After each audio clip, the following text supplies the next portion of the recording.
Hello every one, ഇന്നത്തെ എൻ്റെ recipe ഗോതമ്പ് ദോശയും തേങ്ങാ ചട്നിയാണ്. അപ്പോൾ അത് ഗോതമ്പ് ദോശയ്ക്ക് വേണ്ടിയിട്ട് ആദ്യം തന്നെ 1 കപ്പ് ഗോതമ്പ് പൊടിയും അതിലേക്ക് ആവശ്യത്തിനുള്ള ഉപ്പ് ഇട്ട് കൊടുത്തിട്ട് നന്നായി ഇളക്കി കൊടുക്കുക. അതിനുശേഷം അതിലേക്ക് 1 കപ്പ് വെള്ളം ഒഴിച്ചു കൊടുക്കുക. ആ വെള്ളം എന്നുള്ളത് പല തവണയായിട്ട് വേണം നമ്മൾ ഒഴിച്ചു കൊടുക്കാനായിട്ട്. വെള്ളത്തിന്റെ അളവ് നമ്മൾ ഉപയോഗിക്കുന്ന ഗോതമ്പ് പൊടി അനുസരിച്ചിട്ട് മാറ്റം വരാം. അതുകൊണ്ട് പലതവണയായിട്ട് ഒഴിക്കുകയാണെന്നുണ്ടെങ്കിൽ വെള്ളം കൂടിപ്പോയി എന്നുള്ള ഒരു പ്രശ്നം നമുക്ക് ഒഴിവാക്കാൻ പറ്റും. അതുപോലെ തന്നെ വെള്ളം ഒഴിക്കുമ്പോൾ നമ്മൾ നന്നായി അത് മിക്സ് ചെയ്ത് തീരെ കട്ടിയൊന്നും ഇല്ലാണ്ട് നന്നായി ഇളക്കിയെടുക്കണം. ഇത് നമുക്ക് ബ്രേക്ക്ഫാസ്റ്റിനായാലും ഡിന്നറിനായാലും ഒരുപോലെ ചെയ്യാൻ പറ്റിയ ഒരു റെസിപ്പിയാണ്. ഇത് നമുക്ക് ഉണ്ടാക്കാനായിട്ട് ഒരുപാട് സമയവും വേണ്ടി വരുന്നില്ല. ദോശമാവ് നമുക്ക് ഈ ഒരു പാകത്തിലാണ് വേണ്ടത്. മാവ് നന്നായി റെഡിയായി കഴിഞ്ഞു കഴിഞ്ഞാൽ നമുക്ക് ഒരു ദോശക്കല്ല് എടുത്തിട്ട് ചൂടാവാൻ വെക്കാം.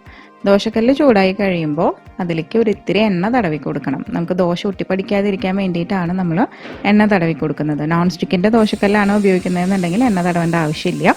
എന്നിട്ട് അതിലേക്ക് മാവ് കുറച്ച് ഒഴിച്ചു കൊടുത്തിട്ട് നന്നായി ഒന്ന് സ്പ്രെഡ് ചെയ്ത് കൊടുക്കുക.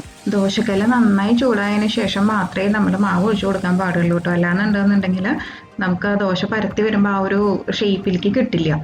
ദോശ നന്നായി വെന്ത് കഴിയുമ്പോൾ അതൊന്ന് മറിച്ചിട്ടിട്ട് വളരെ കുറച്ച് സമയം ഒന്ന് കുക്ക് ചെയ്താൽ മതി. ഒരുപാട് അങ്ങ് ഫ്രൈ ചെയ്തെടുക്കേണ്ട ആവശ്യമില്ല. അതിനുശേഷം അത് നമ്മൾ മാറ്റിയിട്ട് ഒരു കാസറോളിലെങ്ങാനും സൂക്ഷിച്ചു വെക്കാം. ഇനി നമുക്ക് ഇതിൻ്റെ കൂടെ കഴിക്കാനുള്ള ചട്നി ഉണ്ടാക്കി നോക്കാം. തേങ്ങാ ചട്നി ഉണ്ടാക്കാനായിട്ട് മിക്സിയുടെ ജാറിലേക്ക് 1/2 കപ്പ് ചിരകിയ തേങ്ങ ഇട്ട് കൊടുക്കുക.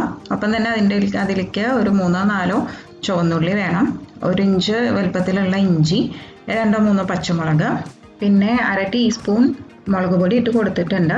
ആവശ്യത്തിനുള്ള ഉപ്പും കുറച്ച് കറിവേപ്പിലയും പിന്നെ ആവശ്യത്തിനുള്ള വെള്ളവും കൂടെ ഒഴിച്ചിട്ട് നല്ല പേസ്റ്റ് പോലെ നമ്മളിത് അരച്ചെടുക്കണം.